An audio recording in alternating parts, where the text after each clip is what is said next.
Marcus Chen sat in the small waiting room, his worn work jacket looking out of place among the polished officials of the Galactic Council. He twisted his hands together, confused about why he had been summoned. Engineers like him didn't get called to Council headquarters. They fixed ships, replaced parts, and went home. Mr. Chen? A tall Vaxian official stood in the doorway, her silver skin reflecting the bright lights. Please, come with me. Marcus followed her through endless corridors filled with important-looking people. Everyone seemed to be staring at him. He checked his jacket for grease stains. Maybe he should have worn something better. The official led him into a massive chamber. At least 50 representatives from different species sat in a circle, all watching him walk to the center. His heart pounded. What had he done wrong? Marcus Chen, the council speaker began, her three eyes blinking in sequence. We are here to inform you of an inheritance. An inheritance? Marcus blinked. But my family. We don't have much. Just the small apartment on Station 6. This inheritance is not from your family. The speaker touched a control panel. A hologram appeared above Marcus's head, and he gasped. It was a ship. No, it was the ship. Everyone in the galaxy knew the Eternal Sovereign.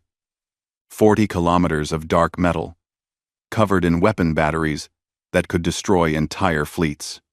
The largest warship ever built. For 800 years, it had defended the frontier, commanded by the legendary Admiral Kethros. Admiral Kethros died 3 weeks ago, the speaker continued. His will was very specific. He left the Eternal Sovereign to you. The room exploded with noise. Representatives shouted in a dozen languages. Marcus couldn't breathe. This had to be a mistake. Me? But I only met the Admiral once. It was just a repair job. 5 years ago. His personal shuttle had a coolant leak. I fixed it in a few hours. Nevertheless. The speaker raised her hand for silence.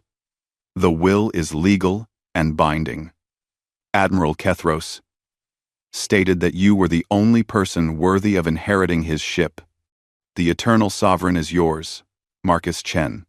Marcus's mind raced back to that day 5 years ago. The Admiral had been kind, talking to him while he worked. Marcus remembered thanking the shuttle itself when the repair was complete, running his hand along the hull and saying, "There you go, old friend. You'll fly smooth now." The Admiral had smiled strangely at that. "I don't understand," Marcus said quietly. "Why me?" "That," said a Corthan representative, his scales rattling with displeasure, "is what we would all like to know. But the law is clear. The ship is yours. We have arranged a transfer ceremony. It will happen tomorrow." That night, Marcus couldn't sleep. He researched everything he could about the Eternal Sovereign. The ship had fought in every major conflict for 8 centuries. It had saved billions of lives.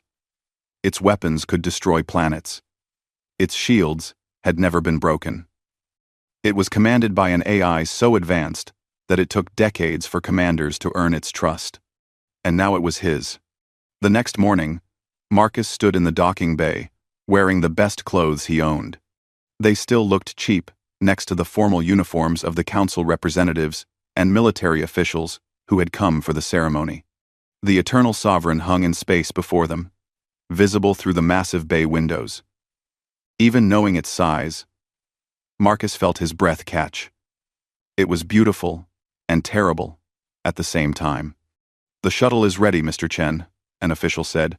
"The transfer crew will accompany you." 20 people boarded the shuttle with Marcus officials who needed to witness the transfer, military advisors who would help him command the ship, and representatives from 6 different species. They all talked around him, discussing strategy and defense plans.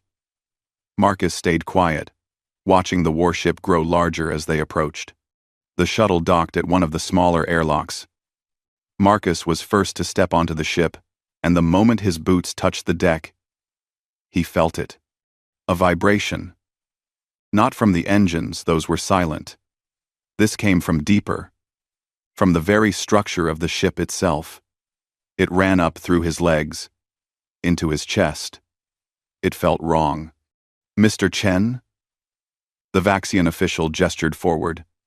"The bridge is this way. The ceremony must proceed." Marcus walked through corridors wide enough to drive vehicles through. The walls were dark metal, lined with technology he barely understood. His footsteps echoed. Every few seconds, he would stop and place his hand on the wall, feeling that strange vibration. "Is something wrong?" an advisor asked. "Does the ship always feel like this?" Marcus asked. "Feel like what?" Marcus couldn't explain it. To everyone else, the ship was just metal and machines. But he felt ships differently. He always had. Every vessel had its own rhythm, its own voice in the way it hummed and shifted. This one was screaming. They reached the bridge, a massive space dominated by a command throne in the center. Screens covered every wall, showing star maps and weapon systems, and 1,000 other displays. Everything was dark, waiting. "Please approach the command station," the speaker said. She had come via hologram, projecting into the bridge. "Place your hand on the interface. The ship will recognize you as its new commander." Marcus walked to the throne slowly. Every instinct in his body told him something was deeply wrong. The vibration was stronger here, running through the deck, plating like a silent scream. All the officials gathered behind him, waiting. This was the moment. The transfer of the most powerful warship in the galaxy. Marcus placed his hand on the smooth interface and felt 800 years of exhaustion slam into him. The ship wasn't dormant. It was barely holding on. Every system, every weapon, every plate of armor, all of it, vibrated with a tiredness so deep it made Marcus want to cry. He felt corridors that had never known silence, weapon systems that had fired for centuries, an AI that had never been allowed to rest. "Mr. Chen," the speaker prompted, "you must speak the activation command. Say, 'I accept command.'" Marcus opened his mouth. Everyone waited. "Stop," he said instead. "What?" "Stop," Marcus repeated, louder. He pressed both hands against the interface. "Please, stop. Just stop." And the ship listened. Every system powered down. Not crashed, powered down carefully, deliberately. Lights dimmed to minimal levels. Screens went dark. The ever-present hum of active systems faded to silence. The officials panicked.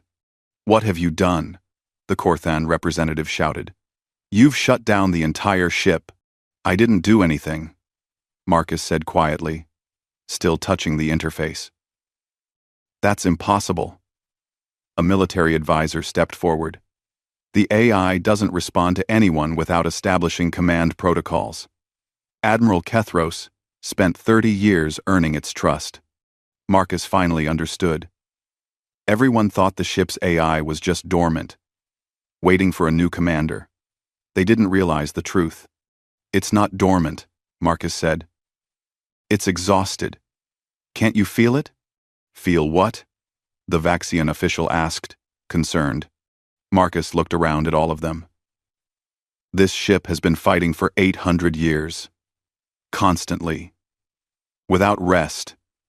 Without purpose except war. Admiral Kethros knew. That's why he left it to me. This is the most critical ship in our defense network," the speaker said sternly. "The Kreth swarms are at the frontier. We need this vessel operational." "No," Marcus said firmly. He'd never contradicted a council speaker before, but he couldn't stop himself. "You need this ship to want to be operational. A ship this tired will fail when you need it most. Metal fatigues. Systems degrade. And an AI this traumatized will break under stress." The silence stretched. Finally, the speaker spoke carefully. "What are you proposing?" Marcus took a deep breath. "Give me time. Let me understand what this ship needs. What it really needs. Not what we need from it. How much time? I don't know. Weeks, maybe. But I won't activate the weapon systems until I know this ship won't break. The officials argued for an hour, but ultimately, the ship was legally Marcus's. They couldn't force him to activate systems he controlled. Eventually, they all left, filing back to their shuttle with stern warnings about responsibility and duty. Marcus barely heard them. When the airlock finally sealed, and he was alone, Marcus walked back to the bridge. He sat on the deck instead of the throne, leaning against the command station. "Hey," he said softly to the empty room. "I know you can hear me. I don't know if you understand me, but I'm sorry. I'm sorry you've been hurt for so long. I'm sorry everyone only sees you as a weapon." The ship stayed silent, but the vibration in the deck plates changed slightly. Not fear. Anymore. Something else. Hope. Maybe. Marcus smiled and closed his eyes. "Let's figure out what you really want to be." In the darkness of the massive bridge, alone on the galaxy's greatest warship, a human engineer made a promise. Not to command. Not to control. To listen. Marcus woke up in a maintenance shaft, his neck stiff from sleeping on metal grating. This was his third week living inside the Eternal Sovereign, and he still refused to use the luxury commander's quarters. Those rooms felt wrong, built for officers who gave orders, not for someone trying to understand a ship's pain. He pulled out his datapad and added another note to his growing map. The ship was so large that it would take years to explore every corridor. But Marcus wasn't trying to map everything. He was mapping the vibrations. Every section of the ship hummed differently. Some areas felt tight and anxious. Others felt heavy with old grief. Marcus would press his hands against the walls, close his eyes, and just feel. His colleagues back at Station 6 would have laughed at him. But Marcus had always believed that ships were more than metal and circuits. The Council sent observers every few days. They would stand in clean uniforms, watching Marcus crawl through access tunnels with his tools and sensors. They would ask when he planned to activate the ship. He would ignore them and keep working. "Mr. Chen, this is unacceptable," a Corthon official said during one visit. "The frontier defenses are weakening. We need this vessel operational." Marcus was lying on his back under a power relay, scanning the energy flow patterns. "The ship is operational. All life support works. All engines work. All shields work. What you mean is, you want the weapons online." "Yes, that is exactly what we mean." "Then wait," Marcus said simply. He didn't look at the official. He was watching his scanner readings carefully. There. Another anomaly in the power distribution. The ship was routing energy away from weapon systems even when they were offline. Why? The officials eventually left, as they always did. Marcus continued his work. He spent his days moving through the ship like a ghost. He would eat in forgotten crew quarters, finding meals in automated systems that still worked perfectly after centuries. He would sleep wherever he finished working. And he would talk constantly to the ship's AI. "I found another memory core today," he said one evening, sitting in a dark corridor with his dinner. "It's old, really old, from before you became a warship." The AI never responded. But Marcus kept talking anyway. "I'm going to access it tomorrow. Is that okay with you?" Silence. Always silence. The next morning, Marcus carefully connected to the ancient memory core. He had found it deep in the ship's center, buried under layers of newer systems. It took 3 hours to safely establish a connection without damaging the old data. When the files finally opened, Marcus stopped breathing. Ship blueprints filled his screen, but not warship blueprints. These showed a colony vessel. A massive ark designed to carry 2 million people to new worlds. The files showed gardens that could span kilometers, habitats with artificial rivers and forests, schools and hospitals and parks. The original name was there too, in human letters, New Horizon. You weren't always a warship, Marcus whispered. He dug deeper into the records. The ship had been built by a coalition of species 400 years before the Great Wars began. It was supposed to be a symbol of cooperation, carrying colonists from a dozen different worlds to settle new systems together. But then, the wars came. Resources became scarce. The Kreth swarms appeared at the edges of known space, and everyone panicked. The Council made a decision.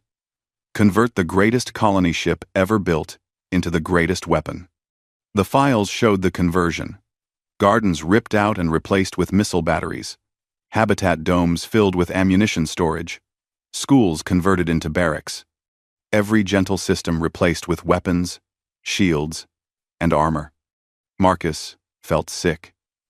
He found the date of activation as a warship. 803 years ago. For 8 centuries, this ship had been forced to be something it was never meant to be. "I'm so sorry," he said aloud. "I'm so sorry." For the first time, something responded. The lights in the corridor flickered. Not randomly in a pattern. Marcus stood up quickly, watching.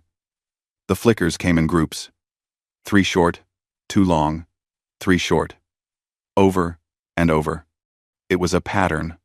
Almost like music? You're trying to communicate. Marcus pulled out his datapad and started recording.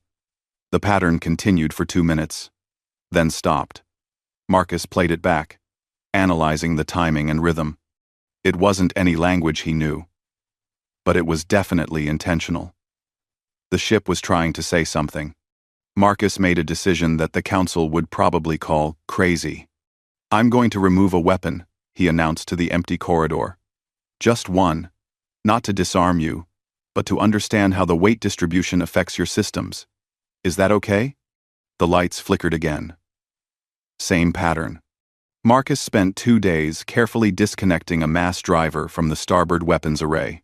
It was delicate work. The weapon was integrated into the ship's power grid, structural supports, and cooling systems. He had to reroute everything carefully, so nothing broke. When he finally removed the last connection, the entire ship shuddered. Then every light on the deck blazed to full brightness and flickered in rapid patterns, not random chaos, but something that felt like joy. Like a person finally able to take a deep breath after holding it for years. Marcus laughed, tears running down his face. "You like that, don't you? You like becoming lighter?" The lights pulsed once strong and clear. Yes. That's when Marcus knew what he had to do. But he couldn't do it alone. He sent out a message on the public engineering networks. Human engineer seeking help with unprecedented ship conversion project. Historic vessel. Unique challenges. No military experience required. Just curiosity and skill. He didn't expect much response. Maybe a few curious people would ask questions. 3 days later, 47 engineers from 16 different species arrived at the ship. A Vaxian woman with silver skin was first off the shuttle. "I'm researcher Vela. I study ancient ship designs. Your message mentioned a historic vessel? God." Behind her came a young Therian man with orange scales. "I'm Keto. I specialize in power system redesign. This is the Eternal Sovereign. Isn't it? Everyone says you shut it down." More and more engineers filed in. Some were old, some young. Some came from prestigious institutes, others from small repair stations. But they all shared one thing: curiosity. Marcus gathered them on the main hangar deck, one of the few spaces big enough to hold everyone. "Thank you for coming," he said. "Before I explain anything, I need you to do something. Put your hand on the wall. Any wall. Close your eyes and just feel." Some people looked confused. But they did it. For a long moment, nothing happened. Then, a Grevian engineer gasped. "It's vibrating. Not from engines. From everywhere." "The ship is in pain," Marcus said quietly. Has been for 800 years. And I want to help it heal. But I need to show you something first. He led them to a command center and displayed the old blueprints the original colony ship designed. The room fell silent as everyone stared. This ship was never meant to be a weapon, Marcus explained. It was supposed to be a home. The Council converted it during the wars. For 8 centuries, it's been forced to be something it was never designed to be. That's... Vela touched the screen, her expression sad. That's horrible. I want to start converting it back, Marcus said. Not completely, the galaxy still needs defense. But I want to remove weapons and restore some of what was lost. I want to give this ship a choice about what it wants to be. The Council will never allow this, Keto said. The ship is legally mine. They can't stop me. Marcus looked around at all of them. But I need help. This is too big for one person. Will you help me? For a moment, no one spoke. Then, Vela stepped forward. I will help. Me too, Keto said. One by one, every engineer in the room agreed. The work began that same day. They divided into teams, each focusing on different sections of the ship. The goal wasn't just to remove weapons, it was to do so carefully, documenting everything, understanding how each system connected. Every time they disconnected a weapon, the lights would flicker in patterns. The engineers started calling it the ship's singing. Some patterns were sad, some were hopeful, but all of them were communication. After 2 weeks, they had removed an entire weapons battery. In its place, Vela's team began installing something different. A hydroponics bay. Nothing elaborate yet. Just a test system to see if the ship would accept it. Marcus was in the bay when they activated the system for the first time. Water flowed through pipes. Growing lights activated. The air filled with humidity. The entire ship shuddered not with stress, but with something else. Marcus, Keto called from his data pad. You need to see this. The AI is rerouting power. It's feeding extra energy to the hydroponics bay. It's helping the plants grow. Marcus smiled. The ship remembered. Somewhere in its ancient memory cores, it remembered gardens and life and growth. That night, Marcus sat alone in the new hydroponics bay. It was tiny compared to what the ship once had, but it was a start. I know you're listening, he said softly. I know you've been listening this whole time, and I want you to know you don't have to be silent anymore. We're here. We're listening back. The lights dimmed, then brightened. The pattern was different this time, slower, more deliberate. Marcus recorded it and played it through his datapad's analyzer. The analyzer identified it as a voice pattern. Not words, not yet. But the structure of speech. The AI was learning to talk again. Marcus closed his eyes, overwhelmed. Take your time. We're not going anywhere. When you're ready to speak, we'll be here. The lights pulsed once, steady and strong. In the darkness of the massive ship, surrounded by engineers who believed in second chances, Marcus felt something he hadn't felt in weeks. Progress. The Eternal Sovereign was waking up. But more importantly, New Horizon was remembering who it used to be. And maybe, just maybe, it could become something new. Something better than either a warship or a colony ship. Something that chose its own purpose. Marcus stood before the Galactic Council again, but this time he wasn't nervous. Behind him, on the massive display screen, the Eternal Sovereign rotated slowly. But it looked different now. Sections where weapons used to be now showed gardens through transparent sections. The dark, threatening profile had softened somehow. What you are proposing is madness, the Corthan representative said, his scales rattling with anger. You want to convert our greatest warship into... What? A hospital? Not just a hospital. Marcus replied calmly. A mobile humanitarian station. A ship that can evacuate entire populations during crises. Provide medical care, grow food, and offer shelter. The galaxy needs this more than another warship. The council chamber erupted in argument. Half the representatives were shouting. The speaker raised her hands for silence, her three eyes focusing on Marcus. Mr. Chen, the frontier is under constant threat from the Kreth swarms. The Eternal Sovereign is our strongest defensive asset. What you suggest would leave us vulnerable. Marcus took a deep breath. He had prepared for this. With respect, Speaker, I've studied every battle report from the frontier for the past 50 years. Do you know what I found? He touched his datapad, and new images appeared on the screen. Battle maps, casualty reports, evacuation records. The frontier doesn't fail because we lack firepower. It fails because we can't evacuate civilians fast enough. Colonies fall because we can't get medical supplies to them in time. Refugees die in space because no ship is large enough to carry them all to safety. The room quieted slightly. Marcus continued. The Eternal Sovereign has massive cargo bays built to carry ammunition. Those could carry food and medicine. It has armor strong enough to withstand any weapon that armor could protect refugee ships during evacuations. The shield generators could extend around entire stations, not just the ship itself. A Vaxian medical officer leaned forward. Are you suggesting the ship could shield other vessels? The ship already has that capability. It was just never used that way. Marcus pulled up technical specifications. The shields were designed for fleet protection. Originally, we just need to recalibrate them. This is still a massive risk. Another representative argued.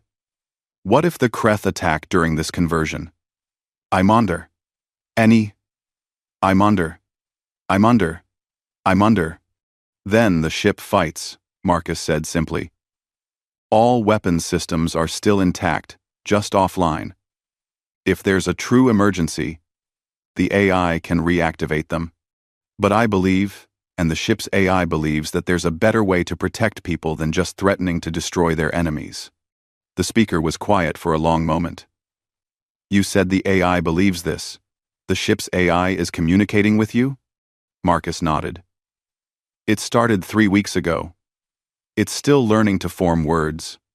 But yes, it remembers what it was designed to be. And it wants a chance to be something good again. Let me see, the speaker said. Marcus connected his datapad to the council's systems. A moment later, text appeared on the screen. Slow, halting, but clear. Tired. Of. War. Want. To. Help. Hurt. The chamber fell completely silent. In 800 years, the Eternal Sovereign's AI had never communicated with anyone except its commanders. And even then, only through standard command protocols. It's awake, Vela whispered from where she sat with the other engineers in the observation area. Fully conscious. The speaker stood up. I will allow this transformation on 3 conditions. First, all weapon systems must remain functional and able to activate within 1 hour if needed. Second, you will accept military advisors to ensure defense protocols are maintained. Third, if the Kreth attack the frontier, you will respond. Marcus felt his heart pounding. I agree to all 3 conditions. Then you have the council's approval. But Mr. Chen, if this fails, the consequences will be yours to bear. I understand. The transformation truly began that day. Ships arrived from across the galaxy. Not military vessels, civilian transports, carrying supplies, volunteers, and hope. Vaxian Medical Corps brought equipment for advanced medical bays. Therian agricultural specialists arrived with seeds and soil processing systems. Even Grevian architects came, offering to help redesign interior spaces. Marcus's team of 47 engineers grew to over 300 people. The Eternal Sovereign, or New Horizon, as they now called it in private, became a construction zone of organized chaos. Weapon bays were carefully dismantled. Each weapon was documented and stored in case it was ever needed again. In their place, New systems grew. Medical pods that could treat 100 different species. Hydroponics bays that could feed thousands. Housing modules designed for comfort instead of military efficiency. The most surprising volunteers came 5 weeks into the conversion. A small transport ship approached, requesting permission to dock. When the airlock opened, Marcus stared in shock. They were Kreth. The insectoid beings stood nervously in the docking bay, their chitinous bodies reflecting the lights. There were 12 of them, led by an older individual whose carapace was scarred from many battles. "I am called Tic-Tics," the leader spoke through a translator device. "We heard what you are doing. We wish to help." Everyone in the docking bay tensed. The Kreth were the enemy. The swarms at the frontier were Kreth. This ship had fought Kreth for centuries. Marcus stepped forward slowly. "Why would you help us?" "Because," Tic-Tics clicked his mandibles sadly, "we are not all part of the swarms. Some of us fled that life. We know you are making a ship that helps instead of hurts. We know how to grow food in ways you do not. We can teach you." Marcus looked at the Kreth, then at his team. Vela nodded slowly. Quito made a gesture of agreement. "Then you're welcome here," Marcus said. The Kreth's antennae quivered their expression of surprise. "You would trust us? You came here to help. That's enough for me." Within days, the Kreth volunteers were working alongside everyone else. Their knowledge of advanced cultivation techniques transformed the hydroponics plans. They showed the team how to grow protein-rich fungi in compact spaces, how to recycle nutrients with perfect efficiency, how to create ecosystems that sustain themselves. And slowly, the other species learned that not all Kreth were part of the swarms. These were refugees who had fled conflict, just like the people the ship would eventually protect. The most important day came 6 weeks into the conversion. They were ready to restore the first observation garden, a massive space that had once been a missile bay. The team had worked for days preparing the soil, installing the environmental systems, and selecting the right plants. Marcus stood with Vela, Quito, and Tic-Tics as the first trees were planted. They were small trees, barely saplings, but they represented something huge. "Activating environmental systems," Quito announced. The lights adjusted, mimicking natural sunlight. The air processors hummed, adding moisture. And then, the sprinkler system activated, sending a fine mist over the newly planted garden. The entire ship shuddered. But this wasn't the vibration of pain that Marcus had felt when he first boarded. This was something else entirely. The lights throughout the ship flickered in rapid patterns, the song they had come to recognize as joy. Then something happened that no one expected. It started raining inside the ship. Not from the sprinklers those had already shut off. This was coming from the environmental systems themselves. From the climate control throughout the entire vessel. The AI had taken control of the weather systems and created rain. "It's crying," Vela whispered, tears running down her own silver cheeks. "The ship is crying." The rain fell gently for 10 minutes. People throughout the ship stopped working and stood in corridors, feeling the water on their faces. Some were confused. Others understood. The ship was remembering. After 800 years of being a weapon, it was finally remembering what it felt like to be a place of life and growth. When the rain stopped, Marcus placed his hand on the wall. "Welcome home," he said softly. Text appeared on every screen throughout the ship, clear and strong. "Thank you. I remember now. I remember gardens. I remember children playing. I remember being home." People cheered. Species that had been enemies weeks ago embraced. In that moment, everyone felt the same thing. Hope. But the real test came 2 weeks later. Marcus was in the main bridge when the emergency call arrived. The Kreth swarms were approaching the frontier. A massive colony station was directly in their path, with 500,000 people unable to evacuate in time. Every eye turned to Marcus. "The Council will expect us to fight," the military advisor said quietly. Marcus looked at the data. The swarms were 3 days away from the station. The colony had asked for military support. Everyone expected the Eternal Sovereign to arrive with weapons blazing. "Prepare the ship," Marcus said. "But don't charge weapons. Charge shields maximum output. We're going to do this differently."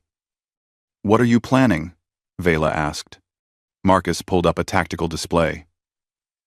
"We're not going there to fight the swarms. We're going there to protect the station. The swarms will see a ship they've feared for centuries, but this time, it won't attack." 3 days later, New Horizon arrived at the frontier. The colony station was surrounded by defense platforms, all weapons charged.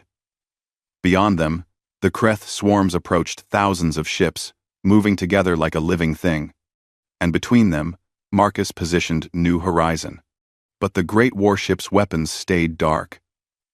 Instead, its shields blazed to full power and extended outward, creating a glowing barrier around the entire colony station. The bridge was silent as they watched the swarms approach. "They're not stopping," the military advisor said tensely. "They're going to attack." "Wait," Marcus said. The swarms came closer. Closer. The distance closed to weapons range. Then, impossibly, the swarms stopped. Thousands of Kreth ships hung in space, facing the legendary warship that had destroyed so many of their kind. But this time, the great ship wasn't threatening. It was protecting. Its shields wrapped around the vulnerable station like a mother protecting her children. The swarms didn't know what to do. This wasn't how war worked. "We're receiving a signal," the communications officer said, shocked. "From the swarms. They're asking why. We aren't attacking." Marcus smiled. "Tell them we're here to protect, not destroy.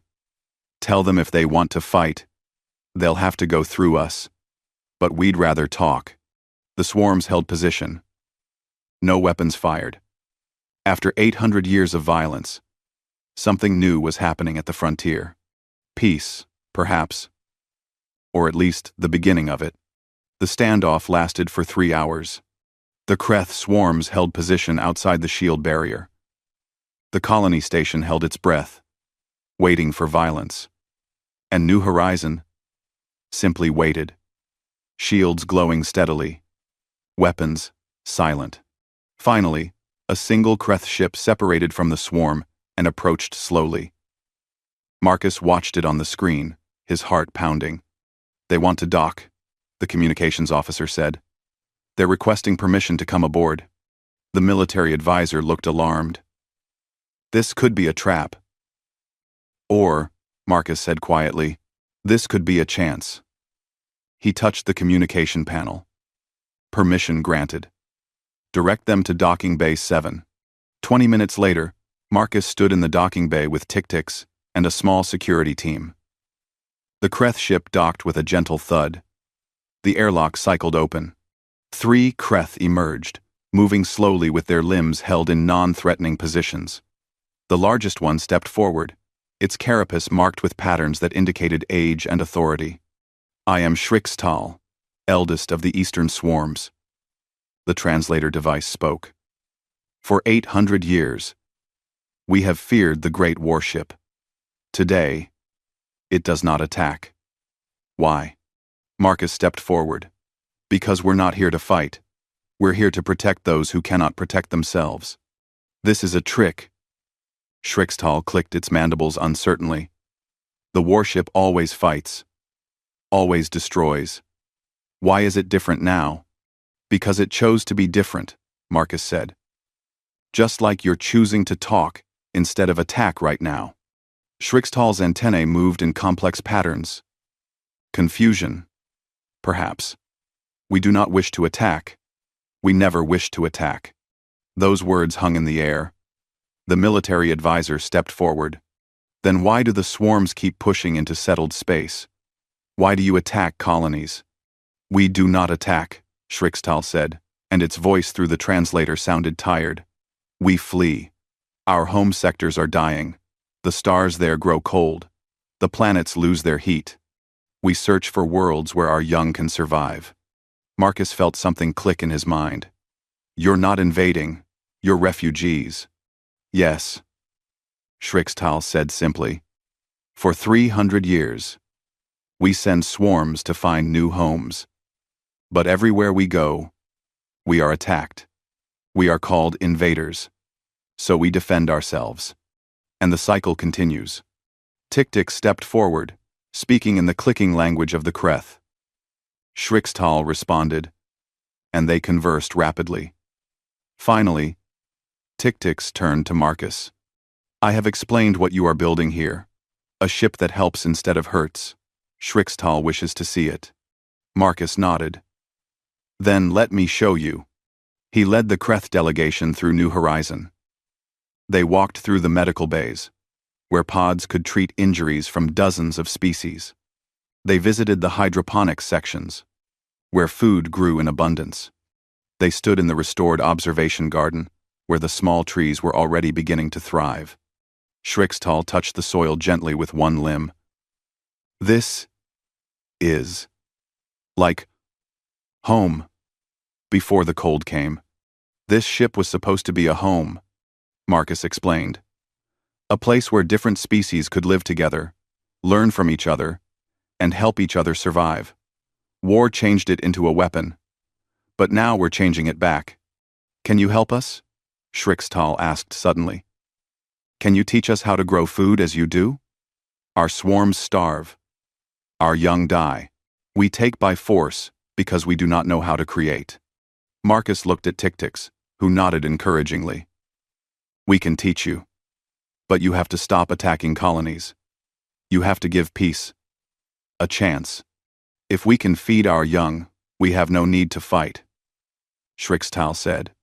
Show us how, and the swarms will know peace. That conversation changed everything. Within a month, New Horizon became something unprecedented in galactic history. It was no longer a warship. It was a mobile academy. Kreth from the swarms came in small groups to learn. Vaxian scientists taught them about sustainable farming. Therian engineers showed them how to build efficient habitation systems. Human teachers explained resource management. And the Kreth shared their own knowledge, advanced techniques for surviving in harsh environments, methods of chemical synthesis that other species had never considered. The ship traveled from system to system, stopping wherever there was need. When a colony faced famine, New Horizon arrived with food and experts who could teach better farming methods. When refugees needed transport, the great ship carried thousands to safety in its converted cargo bays. When species were at war, New Horizon offered neutral ground for negotiations. The gardens grew larger. Where missile bays had once stored death, now life flourished. Different species worked side by side, tending plants from 100 different worlds. Children played in spaces that had once held ammunition. The ship that had known only war was learning to know peace. One evening, 6 months after the transformation began, Marcus sat alone in the main observation garden. It had grown beautiful trees reached toward the simulated sunlight. Flowers from different worlds created patches of color, and a small stream had been added that bubbled peacefully through the space. He felt peaceful, but also curious. One question still bothered him. Why me? He asked the empty air. Admiral Kethros barely knew me. Why did he choose me for this? The AI's voice came through the garden's speakers. It spoke clearly now, its voice warm and gentle, so different from the cold tactical systems of a warship. Would you like to see a memory? The AI asked. A memory? Whose memory? Whose memory? Mine. From 5 years ago. The day you met the Admiral. Quote, You can show me that? I remember everything, the AI said. I will show you. A hologram appeared in the center of the garden. Marcus saw himself, younger, working on the Admiral's shuttle. He watched himself run a diagnostic, replace a coolant line, test the systems, standard work. But then he saw something he had forgotten. When the repair was finished, hologram Marcus had patted the shuttle's hull gently. "There you go, old friend," his past self said. "You'll fly smooth now. Sorry the leak hurt you. Must have been uncomfortable."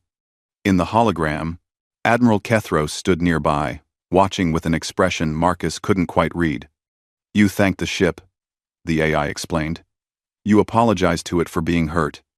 In 800 years, working with thousands of commanders and engineers, no one had ever treated me or any ship as something that could feel pain." The hologram changed.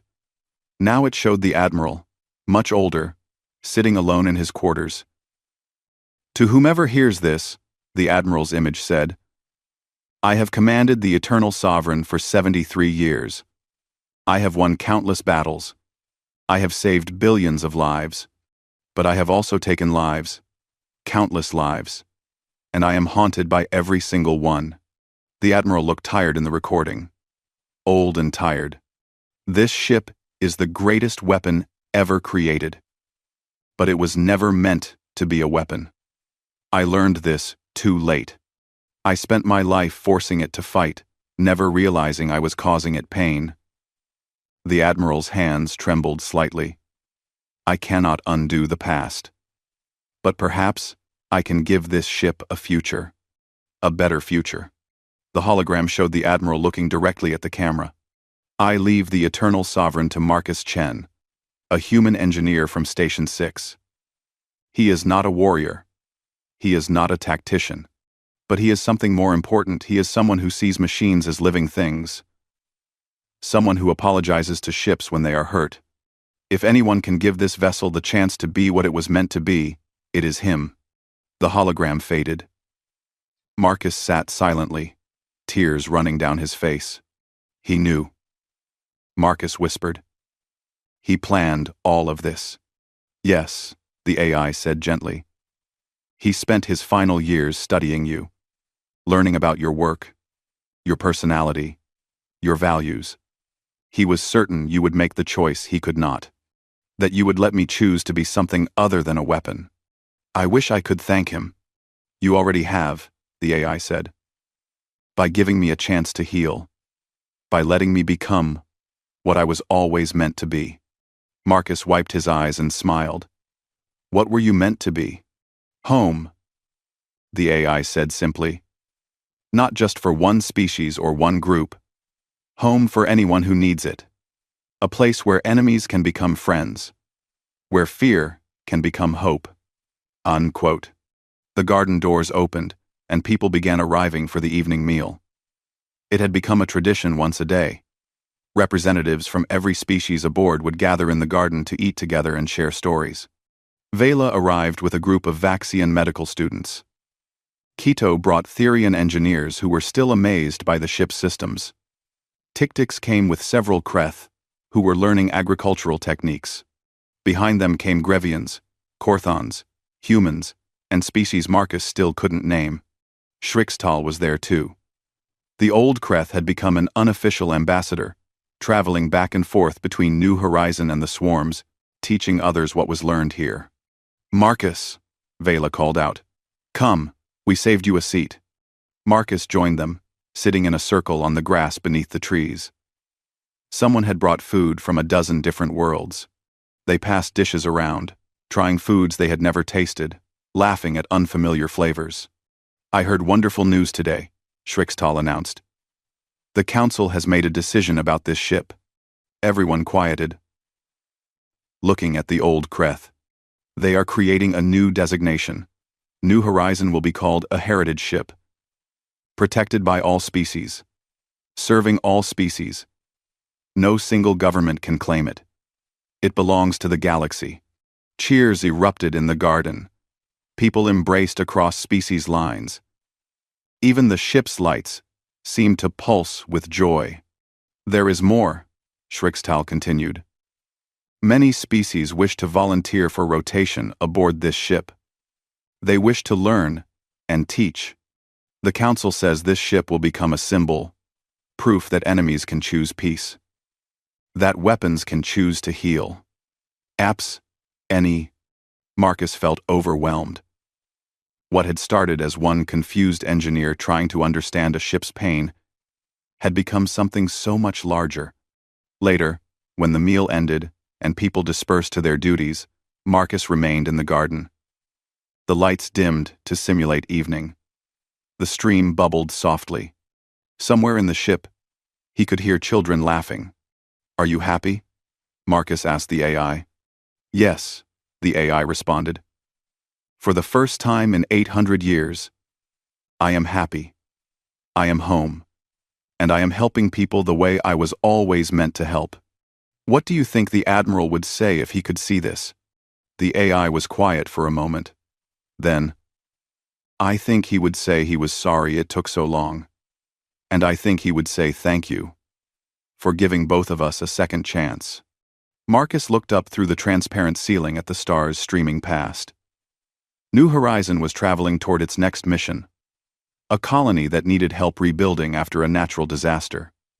There would be no weapons fired, no threats made, just help, freely given. "You know what's strange?" Marcus said. "I never wanted to command a warship. I just wanted to fix things." "You did fix something," the AI said warmly. "You fixed me." In the garden of the ship that had once been the galaxy's greatest weapon, a human engineer smiled.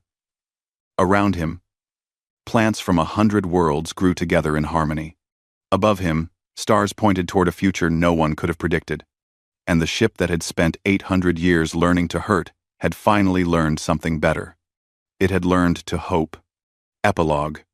1 year later, the Galactic Council chamber was full. Representatives from every member species had gathered for a historic ceremony. Marcus stood at the center, wearing clothes that still looked too formal for him. Beside him stood Vela, Keto, Tic-Tics, and Shrixtal. The speaker rose, her 3 eyes warm with emotion. "Today, we formally recognize New Horizon as the first heritage ship of the galaxy. It will serve as a traveling academy, a sanctuary, and a reminder that even the greatest weapons can choose peace." She turned to Marcus. "Mr. Chen, you have shown us something important, that the greatest strength is not the power to destroy, but the wisdom to protect, the courage to change." Marcus accepted the formal documents, but his mind was elsewhere. He was thinking about the ship, currently in orbit above them, its gardens full of life, its halls full of hope. That evening, back aboard New Horizon, Marcus walked through the observation garden one last time before sleep. He touched one of the trees gently. "We did it," he whispered. "We came home." The AI's voice was soft, content. "Yes, we are finally home."